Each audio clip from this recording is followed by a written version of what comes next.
الحمد لله رب العالمين والصلاة والسلام على قائد الغر المحجلين نبينا محمد وعلى آله وصحبه أجمعين۔ محترم بھائیوں اور دینی بہنوں، السلام علیکم ورحمۃ اللہ وبرکاتہ۔ آج کی دنیا کا مزاج یہ بن چکا ہے کہ بس اپنے لیے جیو، دنیا بھر میں جائے، لیکن ہمارا دین کچھ اور ہی سکھاتا ہے۔ آج کا جو سلیبس ہے اس کو بھی دیکھیں، ایجوکیشن سسٹم کو دیکھیں تو وہ بھی بچوں کو یہی تربیت دیتا ہے کہ صرف اپنا سوچو، اپنے فائدے پر دھیان دو، ہمارا فائدہ ہونا چاہیے، ہمارا پیٹ بھرنا چاہیے، ہماری ضرورت پوری ہونی چاہیے۔ یہ سسٹم انسان کو سیلفش بنا رہا ہے، خود غرض بنا رہا ہے، لیکن جیسا کہ ہم نے کہا کہ اسلام اس کے بالکل اپوزٹ ایک بہترین انسان تیار کرتا ہے۔ اسلام ہمیں سکھاتا ہے کہ ہم دوسروں کے لیے جینا سیکھیں، اللہ کے بندوں کے لیے جینا سیکھیں، ضرورت کے وقت دوسروں کو اپنے آپ پہ ترجیح دیں، اپنے حق کو چھوڑ کر دوسرے بھائی کی ضرورت پورا کریں، اور اسی کو ایثار کہتے ہیں۔ ایثار کیا ہے؟ ابن العربی رحمۃ اللہ علیہ احکام القرآن میں ایثار کی تعریف کرتے ہوئے لکھتے ہیں: الایثار هو تقدیم الغیر علی النفس فی حدودها الدنیویہ رغبۃ فی الحدود الدینیہ۔ ایثار کا مطلب ہے کہ انسان دنیاوی فائدوں اور لذتوں میں دوسروں کو اپنے آپ پر ترجیح دے، اپنے آپ پر پرائیورٹی دے، اور ایسا بلکہ آخرت کے فائدے کے لیے کرے۔ یعنی کوئی ایسی چیز یا ایسا فائدہ سامنے میں ہو جس کا تعلق دنیا سے ہو، دین سے نہیں، جیسے کھانا کھانا، آرام کرنا یا کوئی اور ضرورت پوری کرنا، تو انسان وہاں پر اپنی ضرورت ہونے کے باوجود اسے دوسرے مسلمان کو دے دے، اپنی ضرورت ہونے کے باوجود خود پر دوسرے مسلمان کو آگے رکھے، تاکہ اللہ تعالی اس سے راضی ہو جائے اور آخرت میں اس کا بہترین بدلہ ملے۔ یہ ہے ایثار۔ گویا یہاں پر ہم ایک قاعدہ سمجھتے ہیں۔ قاعدہ کیا ہے؟ قاعدہ یہ ہے کہ ایثار دنیاوی چیزوں میں ہوگا، دینی کاموں میں نہیں ہوگا۔ دوبارہ سنیے، ایثار جو ہے دنیاوی کاموں میں ہوگا، دینی کاموں میں نہیں ہوگا۔ مطلب یہ ہوا کہ آپ دوسروں کے فائدے کی چیز میں انہیں اپنے آپ پر ترجیح دیں، جیسے آپ انہیں کھانا کھلا دیں اور خود بھوکے رہ جائیں، آپ انہیں سیراب کر دیں اور خود پیاسے رہ جائیں، لیکن جس چیز سے آپ کے دین کا فائدہ ہونے والا ہو، جس چیز سے آپ کے دل کی اصلاح ہونے والی ہو، جس چیز سے آپ اپنے رب سے ڈائریکٹ تعلق بنانے والے ہوں عبادت کے طور پر، تو عبادت کے معاملہ میں، نیکی کے معاملہ میں دوسروں کو خود پر ترجیح نہیں دینا ہے، دوسروں کو خود پر پرائیورٹی نہیں دینی ہے۔ گویا اگر آپ دینی اور دینی کام کی بجائے ہم کہہ لیں کہ عبادت میں، تعبدی احکام میں اپنے اوپر دوسروں کو ترجیح دیتے ہیں تو یہ بے وقوفی ہوگی۔ جیسے پہلی صف میں آپ کو جگہ مل رہی تھی، آپ نے دیکھا کہ سامنے میں کوئی دوسرا آدمی، اس کو آگے کر دیا اور آپ پچھلی صف میں رہ گئے، تو یہاں پر آپ کی بیوقوفی ہے، آپ کی نادانی ہے کہ آپ کو جانا چاہیے، آپ کو موقع مل رہا تھا، تو اب اپنے آپ کو پیچھے کر کے دوسرے کو آگے کرنا یہ بہتر نہیں ہے۔ لیکن دنیا کے معاملے میں، معاملات میں اپنے کو پیچھے رکھنا اور دوسروں کو آگے رکھنا یہ ایثار ہے۔ تو ایثار کو اس انداز میں ہمیں سمجھنا ہے۔ قرآن اور حدیث کا جب ہم مطالعہ کرتے ہیں تو بہت زیادہ ہمیں ایثار پر ابھارا گیا ہے۔ اللہ تعالیٰ سورہ الحشر آیت نمبر 9 میں صحابہ کرام کے ایثار کے کردار کو بیان کرتے ہوئے فرماتا ہے وَيُؤْثِرُونَ عَلَىٰ أَنفُسِهِمْ وَلَوْ كَانَ بِهِمْ خَصَاصَةٌ، وہ اپنے آپ پر دوسروں کو ترجیح دیتے ہیں اگرچہ وہ خود سخت تنگی میں ہو۔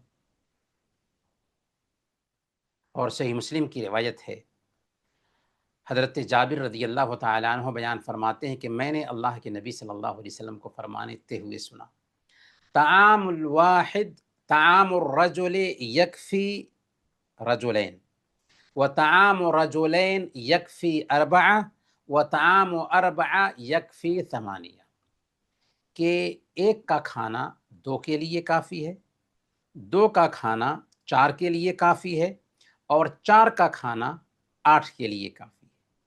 ذرا تصور کریں، اس حدیث پہ غور کریں کہ اللہ کے نبی صلی اللہ علیہ وسلم دراصل یہاں پر ایثار کی تعلیم دے رہے ہیں کہ کھانا اگر 2 آدمی کے لیے پھر بھی وہ 4 آدمی کے لیے کافی ہو جائے گا، 4 آدمی کے لیے پھر بھی وہ کھانا 8 آدمی کے لیے کافی ہو جائے گا۔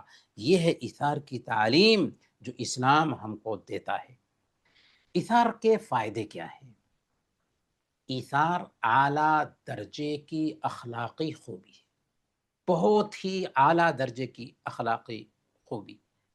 اسی لیے امام جرجانی رحمۃ اللہ علیہ نے التعریفات میں لکھا ہے کہ الایثار هو النہایۃ فی الاخوہ، ایثار بھائی چارہ کی انتہا ہے، برادرہوڈ کی اینڈ ہے۔ ایثار ایمان کے کامل ہونے کی پہچان ہے، اللہ تعالیٰ کی محبت اور اس کی رضا تک پہنچانے والا کام ہے۔ ایثار آپسی محبت اور بھائی چارے کا سبب بنتا ہے۔ ایثار سخاوت، فیاضی اور دریا دلی کی پہچان ہے۔ ایثار اللہ تعالیٰ کے ساتھ اچھا گمان رکھنے کا اشاریہ ہے۔ ایثار بلند ہمتی اور اونچی سوچ کی پہچان ہے۔ ایثار سیلفلیشنس، خود غرضی سے ایک انسان کو دور رکھتا ہے۔ ایثار برکت لاتا ہے، خیر اور بھلائی کو ہماری زندگی میں بڑھاتا ہے۔ ایثار انسان کو بخیلی اور کنجوسی سے بچاتا ہے۔ ایثار مسلمان بندے کے لیے اچھی موت کی پہچان ہے، بلکہ ایثار کی وجہ سے جنت کی گارنٹی ملتی ہے اور جہنم سے نجات ملتی ہے، کیونکہ یہ اچھی خوبیوں میں سے اعلیٰ درجے کی خوبی ہے۔ ایثار کی 2 قسمیں ہوتی ہیں، اللہ کے ساتھ ایثار اور بندوں کے ساتھ ایثار۔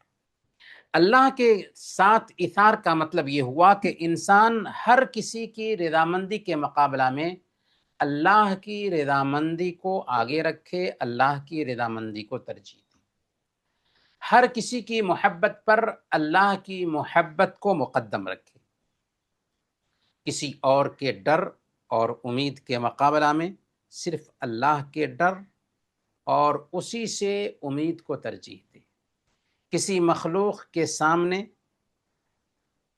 عاجزی دکھانے کی بجائے صرف اللہ تعالیٰ کے سامنے عاجزی دکھائے، انکساری دکھائے، گریہ و زاری اختیار کرے، صرف اسی کے سامنے اپنی دنیاوی ضرورتیں پیش کرے، انسانوں پر تکیہ کرنے کی بجائے اللہ تعالیٰ ہی سے مانگے، اسی کے سامنے اپنی دنیاوی ضرورتیں بھی رکھے۔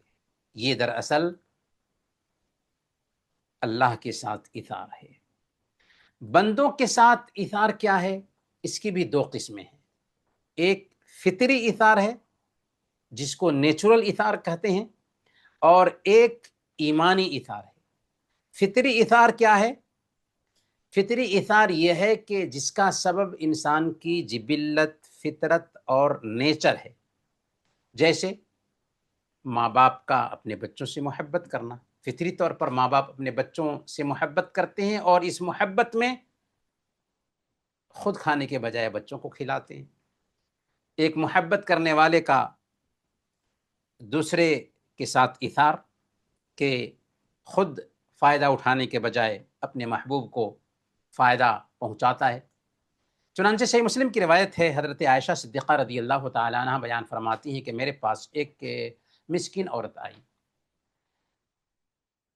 جس نے اپنی 2 بیٹیوں کو اٹھا رکھا تھا۔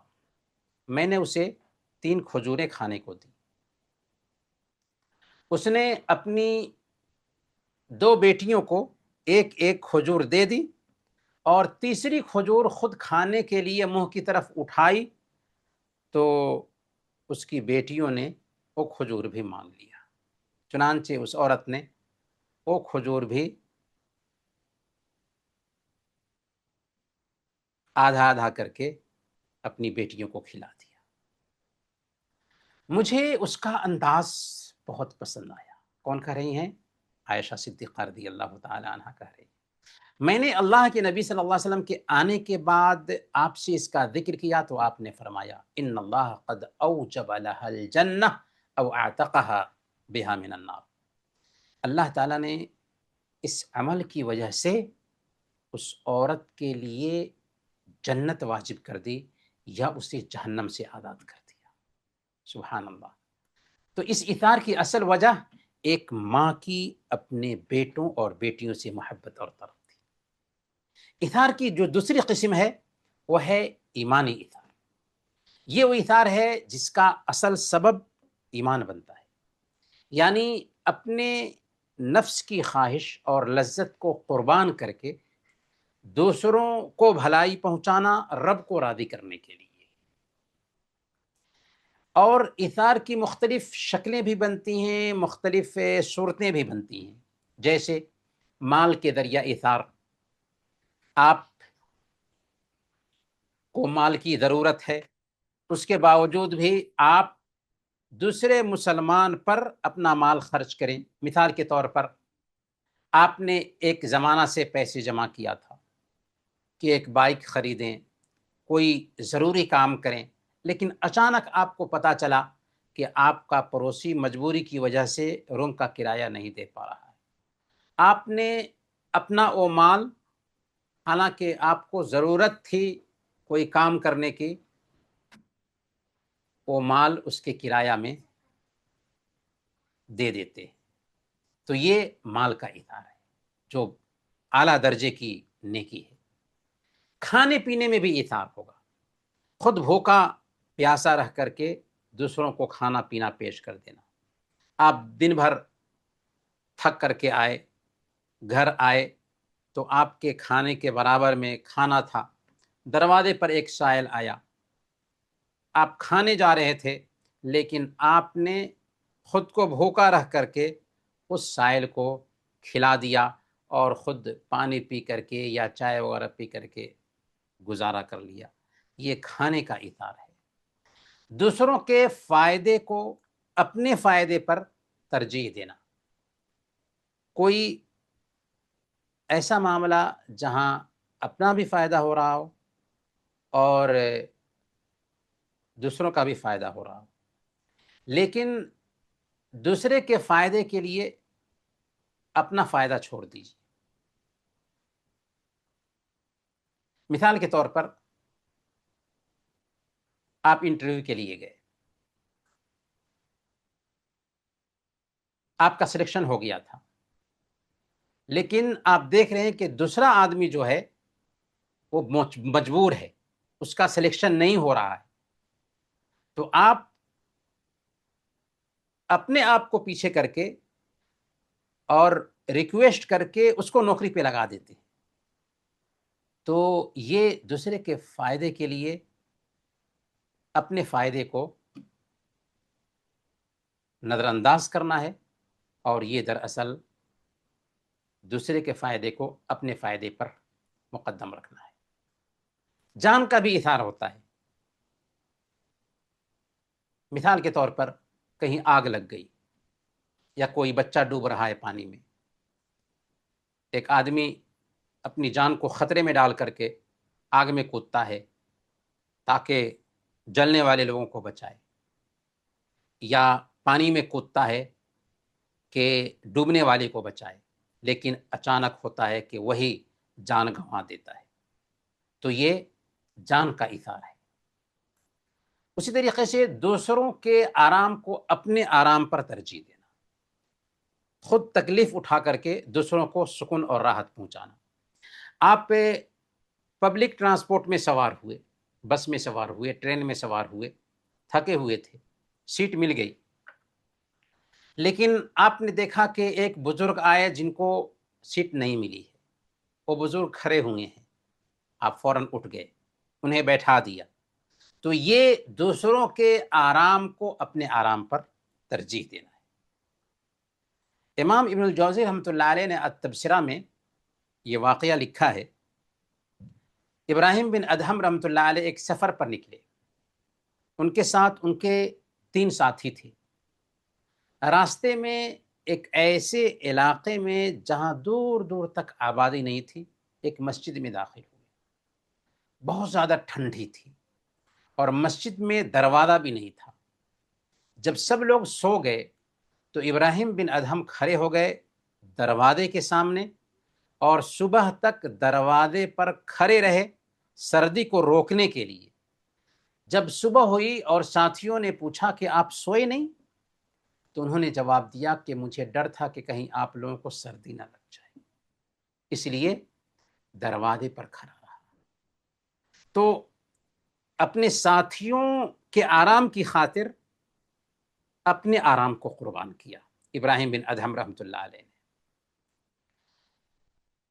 اثار کی ایک شکل یہ بھی ہے کہ والدین اپنے بچوں کے لیے اثار کریں، اور اس کی موٹی سی مثال ہم نے ابھی سنی ہے کہ اپنی خواہشات کو مار کر بچوں کی خواہشات پوری کرنا، یہ اثار کا اعلیٰ درجہ ہے جسے ہم ہر گھر میں دیکھتے ہیں۔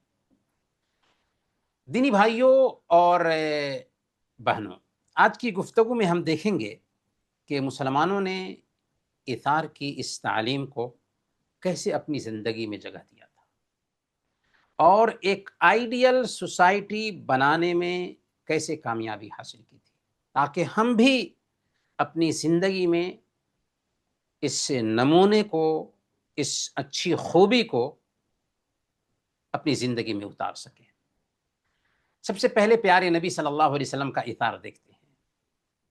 پیارے نبی صلی اللہ علیہ وسلم ہم سب کے لیے آئیڈیل ہیں، رول ماڈل ہیں، اور اگر ہم سے پوچھا جائے کہ تمہارا آئیڈیل کون، تو نہ ہمارا ٹیچر آئیڈیل ہو سکتا ہے، نہ ہمارے ماں باپ آئیڈیل ہو سکتے ہیں، نہ کوئی آئیڈیل ہو سکتا ہے۔ ہمارا آئیڈیل ہو سکتا ہے تو صرف محمد رسول اللہ صلی اللہ علیہ وسلم ہو سکتے ہیں۔ اللہ نے فرمائے سورہ الاحزاب آیت نمبر 21، لقد کان لکم فی رسول اللہ اسوۃ حسنہ لمن کان یرجو اللہ والیوم الآخر، کہ یقیناً تمہارے لیے اللہ کے نبی صلی اللہ علیہ وسلم کی ذات میں بہترین نمونہ ہے ہر اس شخص کے لیے جو اللہ اور آخرت کے دن پر ایمان رکھتا ہے۔ ہمارے نبی صلی اللہ علیہ وسلم کے اثار کی بہت ساری مثالیں ہیں۔ صحیح بخاری کی روایت ہے، ایک عورت اللہ کے نبی صلی اللہ علیہ وسلم کے پاس آئی اور اس نے آپ کی خدمت میں ایک چادر پیش کیا۔ آپ کو ہدیہ کے طور پر یہ چادر دیا تھا، اللہ کے نبی صلی اللہ علیہ وسلم نے اسے قبول فرما لیا، اور آپ کو اس کی ضرورت بھی تھی، چنانچہ آپ پہن کر کے باہر تشریف لائے۔ صحابہ میں سے ایک صحابی نے اسے آپ کے جسم پر دیکھا تو آپ سے گزارش کیا کہ اللہ کے نبی صلی اللہ علیہ وسلم، یہ کتنی خوبصورت چادر ہے، مجھے پہنا دیجیے۔ چنانچہ اللہ کے نبی صلی اللہ علیہ وسلم نے کہا کہ ٹھیک ہے، اور پھر تشریف لے گئے، چادر کو اتارا اور پھر اس آدمی کو دے دیا۔ جب اللہ کے نبی صلی اللہ علیہ وسلم وہاں سے ہٹتے ہیں تو صحابہ نے اس شخص کو ملامت کیا اور کہا کہ تم نے اچھا نہیں کیا، تم نے دیکھا کہ اللہ کے نبی صلی اللہ علیہ وسلم کو اس چادر کی ضرورت تھی، پھر بھی تم نے ان سے مانگ لیا۔ تو اس صحابی نے کہا کہ اللہ کی قسم، میں نے اس کی برکت کی وجہ سے مانگی ہے، کیونکہ اللہ کے نبی صلی اللہ علیہ وسلم نے اس کو اپنے جسم مبارک سے لگا لیا تھا کہ تاکہ اسی میں مجھے کفنایا جائے۔ بالآخر اسی میں ان کو کفنایا بھی گیا۔ تو یہاں اللہ کے نبی صلی اللہ علیہ وسلم کا ایثار دیکھیں کہ خود ضرورت ہے، اس کے باوجود بھی آپ سے چادر مانگی جاتی ہے، آپ اسے حوالے کر دیتے ہیں۔ صحیح بخاری کی روایت ہے، غزوہ احد کے موقع سے اللہ کے نبی صلی اللہ علیہ وسلم صحابہ کرام کے ساتھ خندق کھود رہے ہیں۔ حضرت جابر رضی اللہ تعالیٰ عنہ دیکھتے ہیں کہ بھوک کی وجہ سے اللہ کے نبی صلی اللہ علیہ وسلم نے اپنے پیٹ مبارک پر پتھر باندھ رکھا ہے۔ چنانچہ وہ گھر جاتے ہیں، اپنی بیوی سے ماجرا سناتے ہیں۔ ان کے پاس تھوڑی سی جو تھی، ایک بکری کا بچہ تھا، انہوں نے بچے کو ذبح کیا اور ان کی بیوی نے روٹی پکائی۔ پھر اللہ کے نبی صلی اللہ علیہ وسلم کے پاس آ کر کے گزارش کرتے ہیں کہ یا رسول اللہ، ہلکا سا کھانا تیار کیا ہے، آپ کچھ ساتھیوں کو لے کر کے تشریف لائیے ہمارے گھر۔ چنانچہ اللہ کے نبی صلی اللہ علیہ وسلم بلند آواز سے کہتے ہیں، اے خندق والو اٹھو۔ چنانچہ سارے مہاجرین اور انصار اٹھ کھڑے ہو گئے، جابر رضی اللہ تعالیٰ عنہ کے گھر آ گئے۔ اب پریشان ہے شوہر بیوی، لیکن یہ تو رسول اللہ صلی اللہ علیہ وسلم کا حکم ہے۔ چنانچہ اللہ کے نبی صلی اللہ علیہ وسلم روٹی توڑنے لگے اور اس پر گوشت رکھنے لگے، ہانڈی سے گوشت نکالتے تھے اور روٹی کے ساتھ کھانے کے لیے دیتے تھے۔ صحابہ کے قریب کرتے جاتے تھے، مسلسل روٹی توڑتے جاتے، سالن نکالتے جاتے اور دیتے جاتے، یہاں تک کہ سارے صحابہ نے پیٹ بھر کر کے کھا لیا، اس کے باوجود بھی کھانا بچ گیا۔ تو یہ اللہ کے نبی صلی اللہ علیہ وسلم کا ایثار تھا اور اللہ کے نبی صلی اللہ علیہ وسلم کا معجزہ بھی تھا۔ ایسے بہت سارے واقعات ہیں صحابہ کی زندگی میں، ایثار کے کچھ نمونے ہم دیکھتے ہیں۔ حضرت ابوبکر صدیق رضی اللہ تعالیٰ عنہ کو دیکھیے۔ حضرت ابوبکر صدیق رضی اللہ تعالیٰ عنہ اسلام لائے تو ان کے پاس 40,000 درہم یا دینار تھا۔ انہوں نے وہ سارا کا سارا مال اللہ کے راستے میں خرچ کر دیا۔ بہت سارے غلاموں کو انہوں نے آزاد کر کے ان کو آرام پہنچایا، کیونکہ غلام ہونے کی وجہ سے ان کو تکلیف دی جا رہی تھی، ستایا جا رہا تھا۔ مسند احمد کی روایت ہے، حضرت ابو ہریرہ رضی اللہ تعالیٰ عنہ فرماتے ہیں کہ اللہ کے نبی صلی اللہ علیہ وسلم نے فرمایا کہ مجھے کبھی کسی کے مال نے اتنا فائدہ نہیں پہنچایا جتنا مجھے ابوبکر کے مال نے فائدہ پہنچایا۔ اللہ کے نبی صلی اللہ علیہ وسلم دراصل حضرت ابوبکر صدیق رضی اللہ تعالیٰ عنہ کی ایثار کی تعریف کر رہے ہیں، اعتراف کر رہے ہیں کہ جتنا مجھے ابوبکر کے مال نے فائدہ پہنچایا ہے اتنا کسی کے مال نے فائدہ نہیں پہنچایا۔ غزوہ تبوک کے موقع سے دیکھیے، جب اللہ کے نبی صلی اللہ علیہ وسلم اس غزوے میں صحابہ کو صدقات و خیرات پر ابھارتے ہیں تو حضرت ابوبکر صدیق رضی اللہ تعالیٰ عنہ کا دل دیکھیے کہ گھر میں جو کچھ تھا لا کر اللہ کے نبی صلی اللہ علیہ وسلم کی خدمت میں پیش کر دیا۔ پوچھا اللہ کے نبی صلی اللہ علیہ وسلم نے کہ اپنے گھر والوں کے لیے کچھ چھوڑے ہو؟ انہوں نے کہا اللہ اور اس کے رسول کو چھوڑا ہے، صدیق کے لیے ہے خدا کا رسول بس۔ حضرت ابو طلحہ رضی اللہ تعالی عنہ کے ایثار اور قربانی کو دیکھیے۔ صحیح بخاری کی روایت ہے، ایک شخص اللہ کے نبی صلی اللہ علیہ وسلم کی خدمت میں آتا ہے اور عرض کرتا ہے کہ اے اللہ کے نبی صلی اللہ علیہ وسلم، میں بھوکا ہوں اور تکان سے ہوں۔ اللہ کے نبی صلی اللہ علیہ وسلم اپنی ازواج مطہرات، اپنی بیویوں کے گھر پیغام بھیجتے ہیں کہ کچھ ہے تو بھیجا جائے، لیکن رحمت عالم صلی اللہ علیہ وسلم کے گھر میں کچھ بھی کھانے پینے کے لیے نہیں ملتا۔ تب اللہ کے نبی صلی اللہ علیہ وسلم اعلان کرتے ہیں کہ ہے کوئی جو آج کی رات میرے اس مہمان کی مہمان نوازی کرے۔ ایک انصاری صحابی حضرت ابو طلحہ رضی اللہ تعالیٰ عنہ کھڑے ہوتے ہیں اور کہتے ہیں یا رسول اللہ میں تیار ہوں۔ چنانچہ مہمان کو لیتے ہیں اور گھر جاتے ہیں، بیوی سے کہتے ہیں کہ یہ اللہ کے نبی صلی اللہ علیہ وسلم کے مہمان ہیں۔ بیوی نے کہا کہ ہمارے گھر میں تو بس بچوں کے کھانے کے لیے ہے اور کچھ نہیں۔ ابو طلحہ رضی اللہ تعالیٰ عنہ مدینہ کے بہت بڑے مالدار انسان تھے، لیکن اس دن کا حال یہ ہے کہ گھر میں صرف بچوں کے کھانے کے لیے تھا۔ ابو طلحہ رضی اللہ تعالیٰ عنہ نے کہا کہ کوئی بات نہیں، بچوں کو بہلا پھسلا کر کے سلا دینا، اور جب مہمان آئے تو چراغ کو صحیح کرنے کے بہانے اسے بجھا دینا، اور آج کی رات ہم سب کے سب بھوکے پیٹ سو جائیں گے۔ چنانچہ ایسا ہی کیا، مہمان آتا ہے، کھانا چن دیا جاتا ہے، چراغ بجھا دی جاتی ہے، اور مہمان کے ساتھ بیٹھ جاتے ہیں کھانے کے لیے، اعلیٰ کردار کا نمونہ پیش کرنے کے لیے، لیکن منہ میں لقمہ نہیں جا رہا ہے۔ مہمان پیٹ بھر کر کے کھا لیتا ہے۔ جب صبح میں اللہ کے نبی صلی اللہ علیہ وسلم کے پاس جاتے ہیں تو اللہ کے نبی صلی اللہ علیہ وسلم فرماتے ہیں کہ اللہ تعالیٰ فلاں اور فلانا دونوں میاں بیوی کے عمل کے حوالے سے فرماتے ہیں کہ اللہ تعالیٰ فلاں اور فلانا کے عمل پر بہت خوش ہوا یا ہنسا، اور پھر اللہ رب العالمین نے یہ آیت کریمہ اتار دی، وَيُؤْثِرُونَ عَلَىٰ أَنفُسِهِمْ وَلَوْ كَانَ بِهِمْ خَصَاصَةٌ، وہ دوسروں کو اپنے آپ پہ ترجیح دیتے ہیں چاہے وہ سخت بھوکے ہی کیوں نہ ہو۔ حضرت ابو طلحہ رضی اللہ تعالیٰ عنہ ہیں، یہی ابو طلحہ جو مدینہ کے انصار میں مالدار انسان تھے، کھجور کے باغوں کے لحاظ سے بہت زیادہ مالدار انسان تھے، اور ان کا سب سے پسندیدہ مال بیروحا تھا، ایک باغ تھا جو مسجد نبوی کے بالکل سامنے میں تھا، اور اللہ کے نبی صلی اللہ علیہ وسلم وہاں تشریف لے جاتے تھے، اس کا عمدہ پانی پیتے تھے اور کھجور کھاتے تھے۔ جب یہ آیت کریمہ اتری لن تنالوا البر حتى تنفقوا مما تحبون، کہ تم ہرگز بھلائی نہیں پا سکتے، نیکی نہیں پا سکتے جب تک کہ اپنی پسندیدہ چیز خرچ نہ کرو۔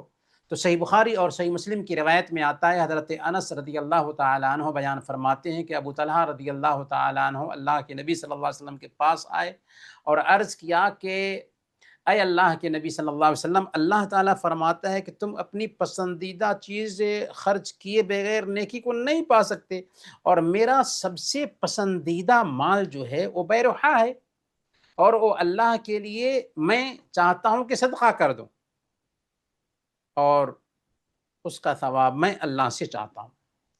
اللہ کے نبی صلی اللہ علیہ وسلم نے کہا کہ ارے یہ تو بہت قیمتی مال ہے، یہ تو بہت قیمتی مال ہے، میں نے تمہاری بات سن لی ہے، میری رائے یہ ہے کہ اسے اپنے قریبی رشتہ داروں میں تقسیم کر دو۔ سبحان اللہ، کیا بات کہی جا رہی ہے! اپنے قریبی رشتہ داروں کو دے دینا بھی سب سے اعلیٰ درجے کا صدقہ ہے۔ ہم ڈھونڈتے ہیں باہر میں غریب کو، اور ہمارے آس پاس میں، ہمارے رشتہ داروں میں، ہمارے بھائیوں میں، ہماری بہنوں میں بہت سارے مجبور ہوتے ہیں۔ اللہ کے نبی صلی اللہ علیہ وسلم اپنے بھائیوں اور قریبی رشتہ داروں کو دینے کے لیے تاکید کر رہے ہیں کہ یہ سب سے بہتر درجے کا صدقہ ہوگا۔ حضرت ابو طلحہ رضی اللہ تعالیٰ عنہ نے عرض کیا کہ اللہ کے رسول صلی اللہ علیہ وسلم میں ایسا ہی کروں گا۔ چنانچہ حضرت ابو طلحہ رضی اللہ تعالیٰ عنہ نے اسے اپنے رشتہ داروں اور چچا داد بھائیوں میں تقسیم کر دیا۔ تو یہ حضرت ابو طلحہ رضی اللہ تعالیٰ عنہ کا ایثار تھا۔ یہی ابو طلحہ رضی اللہ تعالیٰ عنہ ہیں، احد کا دن تھا، اللہ کے نبی صلی اللہ علیہ وسلم کفار کے نرغے میں آ گئے تھے۔ ابو طلحہ رضی اللہ تعالیٰ عنہ اللہ کے نبی صلی اللہ علیہ وسلم سے عرض کرتے ہیں کہ اے اللہ کے نبی صلی اللہ علیہ وسلم، میرے ماں باپ آپ پر قربان، آپ اوپر نہ جھانکیں، کہیں دشمن کا کوئی تیر آپ کو نہ لگ جائے، میرا سینہ آپ کے سینے کے سامنے میں ڈھال ہے۔ اور ایک دو نہیں بلکہ کئی صحابہ شہید ہو جاتے ہیں اللہ کے نبی صلی اللہ علیہ وسلم کی جان بچانے کے لیے، اپنی جان سامنے میں کرتے ہیں اللہ کے نبی صلی اللہ علیہ وسلم کی جان بچانے کے لیے۔ یہ اعلیٰ درجے کا ایثار تھا صحابہ کرام کا۔ حضرت سعد بن ربیع رضی اللہ تعالیٰ عنہ کے ایثار کو دیکھیے۔ جب حضرت عبد الرحمن بن عوف رضی اللہ تعالیٰ عنہ مکہ سے ہجرت کر کے مدینہ آتے ہیں تو مواخات قائم کیا تھا اللہ کے نبی صلی اللہ علیہ وسلم نے صحابہ کرام کے بیچ۔ حضرت عبد الرحمن بن عوف کا دینی بھائی سعد بن ربیع بنے تھے۔ حضرت عبد الرحمن بن عوف کے دینی بھائی سعد بن ربیع بنے تھے۔ حضرت سعد بن ربیع رضی اللہ تعالیٰ عنہ مالدار آدمی تھے۔ انہوں نے حضرت عبد الرحمن بن عوف رضی اللہ تعالیٰ عنہ سے کہا کہ آپ جانتے ہیں کہ میں انصار میں مالدار آدمی ہوں، میں اپنا سارا مال آدھا آدھا تقسیم کر کے آپ کے حوالے کرتا ہوں، اور میرے پاس 2 بیویاں ہیں، آپ دیکھ لیجیے، آپ کو جو پسند آئے، اللہ اکبر، آپ کو جو پسند آئے اشارہ کر دیجئے، میں اسے طلاق دے دوں گا اور آپ اس سے شادی کر کے گھر بسا لیجیے۔ اس سے بڑھ کر ایثار کی بات کہاں ہوگی؟ حضرت عبد الرحمن بن عوف رضی اللہ تعالیٰ عنہ بھی عجیب انسان تھے۔ انہوں نے کہا بارک اللہ لک فی مالک و اہلک، اللہ تعالیٰ آپ کے مال اور اپنے گھر والوں میں برکت عطا فرمائے، بس مجھے مارکیٹ کا راستہ بتا دیجیے۔ چنانچہ حضرت سعد بن ابی وقاص رضی اللہ، حضرت سعد بن ربیع رضی اللہ تعالیٰ عنہ نے انہیں بنو قینقاع کا بازار دکھا دیا۔ روزانہ بازار جانے لگے، اور جب بازار سے لوٹ کر آتے تو گھی اور پنیر وغیرہ لے کر کے آتے، اور اس طریقے سے کچھ زمانہ بیتا کہ اللہ کے نبی صلی اللہ علیہ وسلم سے ملتے ہیں تو ان کے کپڑوں پر زردی کا اثر دیکھا، پیلا اثر دیکھا۔ اللہ کے نبی صلی اللہ علیہ وسلم نے پوچھا کہ کیا تم نے شادی کر لی ہے؟ انہوں نے کہا کہ ہاں۔ آپ نے پوچھا کس سے؟ کہا کہ انصار کی ایک عورت سے۔ آپ نے کہا مہر کیا دیا؟ انہوں نے کہا کہ کھجور کی ایک گٹھلی کے برابر سونا دیا ہے۔ اللہ کے نبی صلی اللہ علیہ وسلم فرماتے ہیں اولیم ولو بشات، ولیمہ کرو اگرچہ ایک بکری۔ مدینہ کی ایک چھوٹی سی بستی ہے، رحمت عالم صلی اللہ علیہ وسلم اس بستی میں ہیں۔ حضرت عبد الرحمن بن عوف رضی اللہ تعالیٰ عنہ شادی کر لیتے ہیں، اور نبی پاک صلی اللہ علیہ وسلم کو خبر کرنے کی بھی ضرورت محسوس نہیں کرتے، اور پیارے نبی صلی اللہ علیہ وسلم پوچھتے ہیں تو شکوہ شکایت نہیں کرتے ہیں۔ آج ہم آسمان سر پر اٹھا لیتے ہیں اگر ہمارے رشتہ دار نے ہمیں شادی میں نہیں بلایا۔ ایسی زندگی تھی ان کی۔ ہمیں جب ہم ایثار کی بات کر رہے ہوتے ہیں تو اس زندگی کو آئیڈیل بنانا چاہیے۔ ایک اور بہت ہی عمدہ ایثار ہے اشعریوں کا۔ حضرت ابو موسیٰ اشعری فیملی سے تعلق رکھتے تھے جو یمن کے رہنے والے تھے۔ صحیح بخاری اور صحیح مسلم کی روایت ہے، حضرت ابو موسیٰ اشعری رضی اللہ تعالیٰ عنہ بیان فرماتے ہیں کہ نبی پاک صلی اللہ علیہ وسلم نے فرمایا کہ اشعری قبیلے کے لوگ جب غزوے میں جنگ وغیرہ میں فاقے سے دوچار ہوتے، ان کا کھانا ختم ہو جاتا، یا مدینہ میں ان کے بچوں کا کھانا کم پڑ جاتا، تو کیا کرتے تھے؟ وہ اپنے پاس موجود تمام کھانے پینے کی چیزوں کو ایک کپڑے میں جمع کر لیتے، اور پھر اسے ایک برتن میں رکھ کر کے آپس میں سب کے سب برابر برابر تقسیم کر لیتے تھے تاکہ وفاداری باقی رہے۔ آج ہمارا حال یہ ہے کہ ہم پیٹ بھر کر کے کھاتے ہیں اور ہمارے بازو میں ہمارا پڑوسی بھوکے سوتا ہے اور ہمیں اس کی فکر نہیں ہوتی۔ اشعریوں کے اس کردار کو اللہ کے نبی صلی اللہ علیہ وسلم بیان کرتے ہوئے کہتے ہیں وہ مجھ سے ہیں اور میں ان سے ہوں۔ یہ کردار اپنانے کی ضرورت ہے کہ ہم اپنے رشتہ داروں کے بارے میں جانیں اور پردہ رکھیں۔ جو کردار اختیار کرتے تھے اشعری لوگ.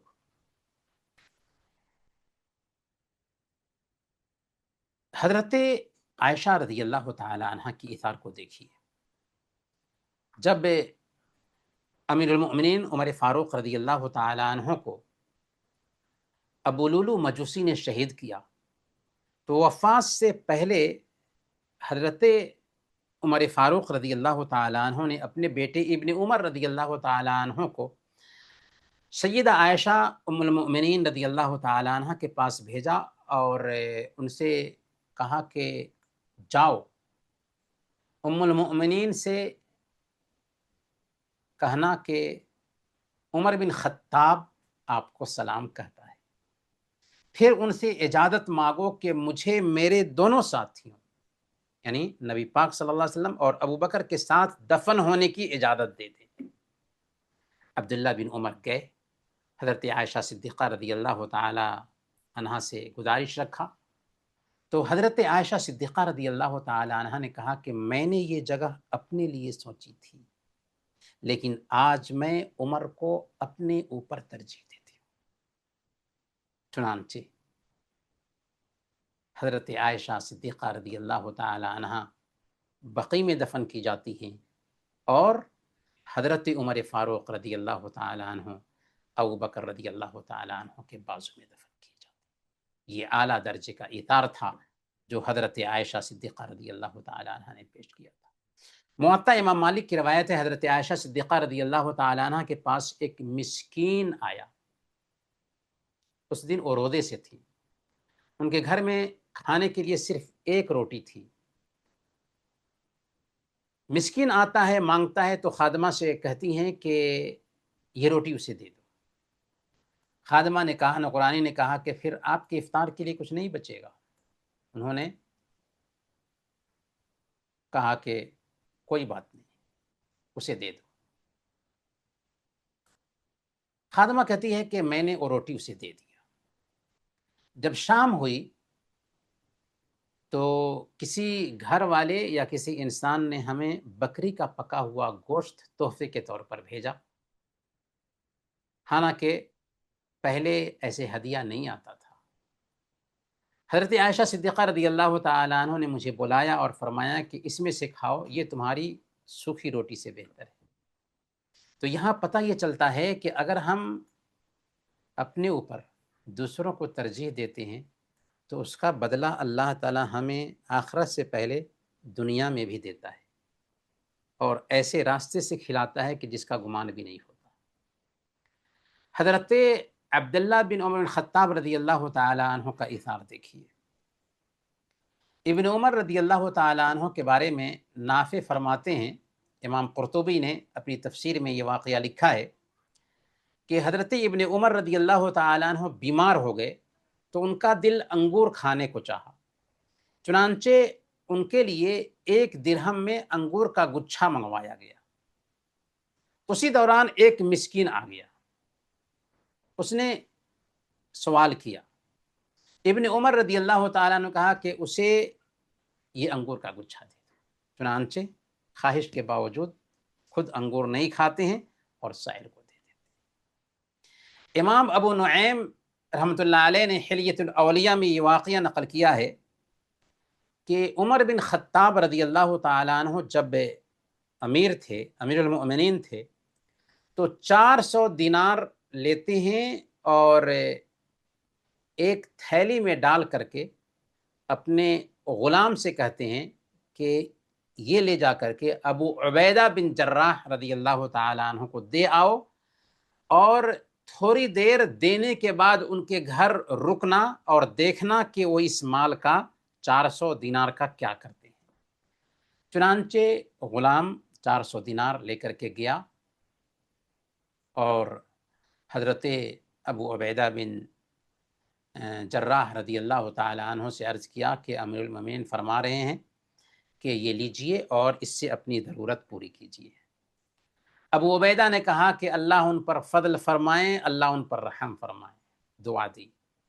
پھر انہوں نے پکارا, اے لونڈی, اپنی خادمہ کو پکارا کہ آؤ یہ 7 دینار فلاں کو دے دو، یہ 5 دینار فلاں کو دے دو، یہ 5 دینار فلاں کو دے دو، یہاں تک کہ انہوں نے خادم کے سامنے ہی سب کچھ ختم کر دیا۔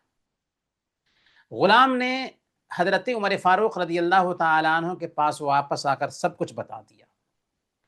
حضرت عمر فاروق رضی اللہ تعالیٰ عنہ نے اتنی ہی رقم 400 دینار معاذ بن جبل رضی اللہ تعالیٰ عنہ کے لیے بھی تیار رکھی تھی، اور غلام سے کہا کہ اب یہ 400 دینار معاذ کے پاس لے کر کے جاؤ اور تھوڑی دیر ان کے پاس بھی رکنا اور دیکھنا کہ وہ کیا کرتے ہیں۔ غلام آرڈر کے مطابق جاتا ہے، حضرت معاذ رضی اللہ تعالیٰ عنہ سے عرض کرتا ہے کہ امیر المؤمنین فرما رہے ہیں کہ یہ لیجئے اور اپنی ضرورت اس سے پوری کیجئے۔ حضرت معاذ رضی اللہ تعالیٰ عنہ نے بھی فرمایا کہ اللہ تعالیٰ ان پر رحم فرمائے اور ان کو بہترین بدلہ عطا فرمائے۔ پھر انہوں نے اپنی خادمہ سے کہا کہ فلاں کو اتنا دے آؤ، فلاں کو اتنا دے آؤ، فلاں کے گھر اتنا دے آؤ۔ اتنے میں ان کی بیوی حضرت معاذ رضی اللہ تعالیٰ عنہ کی بیوی سامنے آئیں اور بولی کہ اللہ کی قسم ہم بھی تو مسکین ہیں، ہمیں بھی تو دیجئے۔ تھیلی میں صرف 2 دینار باقی بچے تھے۔ معاذ رضی اللہ تعالیٰ عنہ نے اپنی بیوی کی طرف وہ تھیلی پھینک دیا۔ غلام نے آ کر کے حضرت عمر فاروق رضی اللہ تعالیٰ عنہ کو سارا قصہ بتایا تو حضرت عمر فاروق رضی اللہ تعالیٰ عنہ خوش ہوئے اور فرمایا کہ یہ سب آپس میں سگے بھائی ہیں، یہ سب آپس میں سگے بھائی ہیں، ایک دوسرے جیسے۔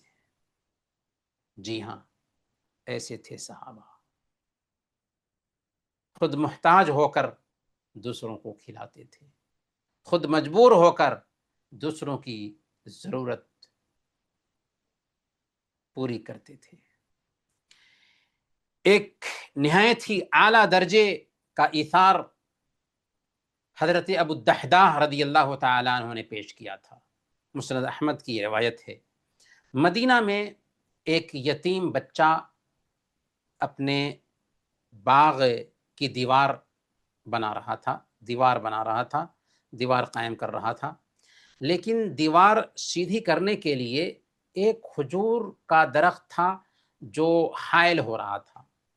بچہ یتیم تھا اور درخت کا مالک ذرا شریر تھا، ہو سکتا ہے وہ منافق رہا ہو، چنانچہ اس کے پاس گیا اور اس درخت کی قیمت لگا کر کے مانگی اس سے، تو دینے کے لیے انکار کیا۔ اللہ کے نبی صلی اللہ علیہ وسلم کی خدمت میں آیا، اللہ کے نبی صلی اللہ علیہ وسلم نے بھی اس کو بلایا اور تاکید کی کہ تم اسے دے دو اور اس کے بدلے میں تمہیں اللہ رب العالمین کے پاس جنت میں کھجور کا عظیم الشان درخت ملے گا۔ لیکن اس شخص کی بدقسمتی دیکھیے کہ اس کے باوجود بھی وہ دینے کے لیے راضی نہیں ہوا۔ حضرت ابو الدحداح رضی اللہ تعالیٰ عنہ اسی مجلس میں موجود تھے، سب سن رہے تھے، دیکھ رہے تھے۔ عرض کیا، اے اللہ کے نبی صلی اللہ علیہ وسلم، اگر وہ درخت خرید کر کے اس یتیم بچے کو دے دوں تو کیا مجھے بھی جنت میں درخت ملے گا؟ آپ صلی اللہ علیہ وسلم نے فرمایا کہ ہاں، تمہیں بھی ملے گا۔ چنانچہ حضرت ابو الدحداح رضی اللہ تعالیٰ عنہ فوراً اس آدمی کے پاس گئے جو بدید تھا اور درخت نہیں دے رہا تھا، کہا کہ تم میرے درخت کو جانتے ہو نا، میرے باغ کو جانتے ہو نا؟ مدینہ میں 600 کھجور پر مشتمل باغ ہے، اس میں میٹھے پانی کا کنواں ہے، چاروں طرف سے دیوار ہے اور اس میں خود ان کا گھر ہے۔ اس نے کہا کہ آپ کا باغ کس سے چھپا رہ سکتا ہے؟ ابو الدحداح رضی اللہ تعالیٰ عنہ نے کہا، سنو، میں اپنا پورا باغ ایک درخت کے بدلے میں تجھے دیتا ہوں۔ وہ دنیا کے فائدے پر اچھل پڑا اور کہنے لگا، ٹھیک ہے، مجھے یہ سودا منظور ہے۔ حضرت ابو الدحداح رضی اللہ تعالیٰ عنہ نے ایک درخت کے بدلے اپنا پورا باغ دے دیا، اور اسی وقت حضرت ابو الدحداح رضی اللہ تعالی عنہ اللہ کے نبی صلی اللہ علیہ وسلم سے کہتے ہیں کہ یا رسول اللہ آپ گواہ رہیے۔ اللہ کے نبی صلی اللہ علیہ وسلم بہت خوش ہوئے۔ آپ نے فرمایا کم من اذق رداح لابی الدحداح فی الجنہ، ابو الدحداح کے لیے جنت میں کھجور کی کتنے ہی بھاری بھاری درخت ہیں۔ حضرت ابو الدحداح رضی اللہ تعالیٰ عنہ خوشی خوشی اپنے باغ میں آتے ہیں جسے وہ بیچ چکے تھے۔ باغ کے دروازے پر قدم رکھتے ہی بیوی کو پکارا، ام دحداح، ام دحداح۔ بچے باغ میں ہی تھے، بیوی باغ میں ہی تھی، معمول کے خلاف باہر سے ہی پکار رہے ہیں۔ بیوی بولتی ہے کہ ابو الدحداح اندر آئیے۔ کہتے ہیں کہ ام دحداح بچوں کو لے کر کے باغ سے نکل آؤ۔ بیوی حیرت سے پوچھتی ہیں کیا ہوا؟ کہتے ہیں میں نے باغ بیچ دیا ہے۔ ام دحداح پوچھتی ہیں آپ نے باغ بیچ دیا، اور کس سے بیچا؟ انہوں نے کہا کہ میں نے یہ باغ جنت کے ایک درخت کے بدلے اللہ اور اس کے رسول سے بیچ دیا ہے۔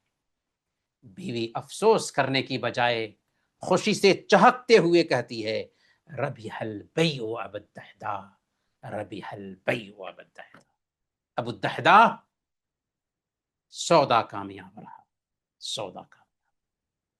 پھر ام دحداح رضی اللہ تعالی عنہ اپنے بچوں کو لے کر کے نکل جاتی۔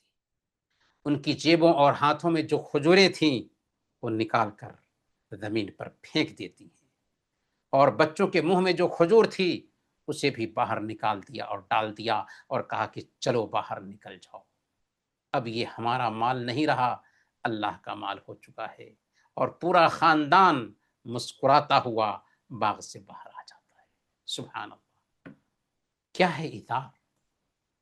یہ واقعہ ہمیں سکھاتا ہے کہ جب انسان کے دل میں آخرت کا یقین پختہ ہو جاتا ہے تو دنیا کی بڑی سے بڑی دولت کو بھی اللہ کی رضا اور اس کی خوشنودی کے لیے قربان کرنے کے لیے ایک سیکنڈ میں بھی دیر نہیں کرتا۔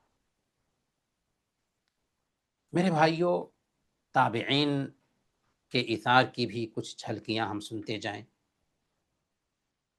امام قرطبی رحمۃ اللہ علیہ نے اپنی تفسیر میں یہ واقعہ نقل کیا ہے۔ حذیفہ عدوی رحمۃ اللہ علیہ فرماتے ہیں کہ میں یرموک کی جنگ میں اپنے چچا زاد بھائی کی تلاش میں نکلا۔ میرے پاس ہلکا سا پانی بچ گیا تھا۔ میں اپنے دل میں کہہ رہا تھا کہ اگر اس کے اندر ذرہ برابر بھی جان بچی ہوگی تو میں اسے پلا دوں گا۔ اچانک میں نے اسے پا لیا۔ میں نے اس سے پوچھا کہ کیا میں آپ کو پانی پلاؤں؟ انہوں نے سر کے اشارے سے کہا ہاں۔ اتنے میں قریب ہی سے ایک دوسرے آدمی کی آواز آئی جو کہہ رہا تھا آہ آہ۔ میرے چچا بھائی نے اشارہ کیا کہ پہلے ان کے پاس جاؤ، ان کو پلاؤ۔ چنانچہ میں گیا تو ہشام بن عاص تھے۔ میں نے پوچھا کیا میں آپ کو پانی پلاؤں؟ انہوں نے اشارے سے کہا کہ ہاں۔ اتنے میں انہوں نے بھی ایک شخص کو آہ آہ کہتے ہوئے سنا۔ ہشام نے اشارہ کیا کہ پہلے ان کے پاس جاؤ۔ میں تیسرے شخص کے پاس پہنچا تو وہ فوت ہو چکے تھے۔ میں جلدی سے ہشام کے پاس آیا تو وہ بھی فوت ہو چکے تھے۔ پھر میں دوڑ کر کے اپنے چچا داد بھائی کے پاس پہنچا تو وہ بھی فوت ہو چکے۔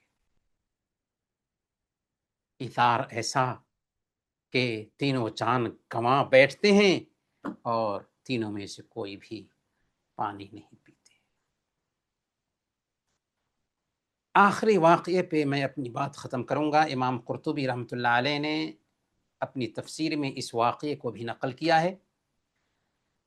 ابو الحسن انطاقی بیان کرتے ہیں کہ رے شہر کے ایک گاؤں میں ان کے پاس 30 سے زیادہ آدمی اکٹھا ہوئے، سب نیک لوگ تھے۔ ان کے پاس گنتی کی کچھ روٹیاں تھیں، چند روٹیاں تھیں، اور سب کا پیٹ نہیں بھر سکتی تھی۔ چنانچہ ان سب نے کیا کیا؟ ان سب نے ان روٹیوں کے ٹکڑے کیے، چراغ بجھا دیا اور کھانے کے لیے بیٹھ گئے۔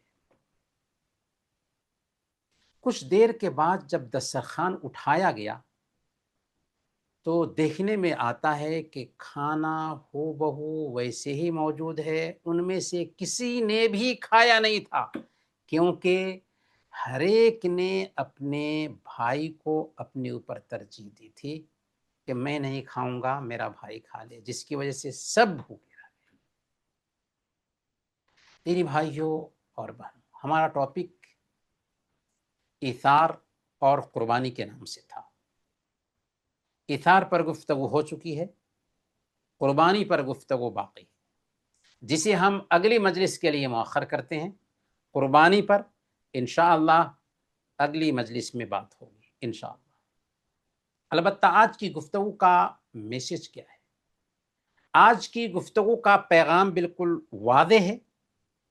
دنیا سکھاتی ہے کہ صرف اپنا دیکھو، اپنا سوچو، لیکن ہمارا دین سکھاتا ہے کہ دوسروں کو دیکھو، دوسروں کا خیال کرو۔ اس لیے آئیے پختہ ارادہ کرتے ہیں کہ ہم اپنی زندگیوں میں ایثار کو جگہ دیں گے، انسانوں کے کام آئیں گے، اپنے مسلمان بھائیوں کے دکھ درد کا ساتھی بنیں گے اور انہیں ان کی ضرورت کو ترجیح دیں گے۔ اسی میں ہماری دنیا کی بھی عزت ہے، دنیا کی بھی بھلائی ہے اور آخرت کی بھی کامیابی ہے۔ اللہ تعالی ہم سب کو اس کی توفیق عطا فرمائے، آمین۔ وصلی اللہ علی نبینا محمد وعلی آلہ وصحبہ اجمعین۔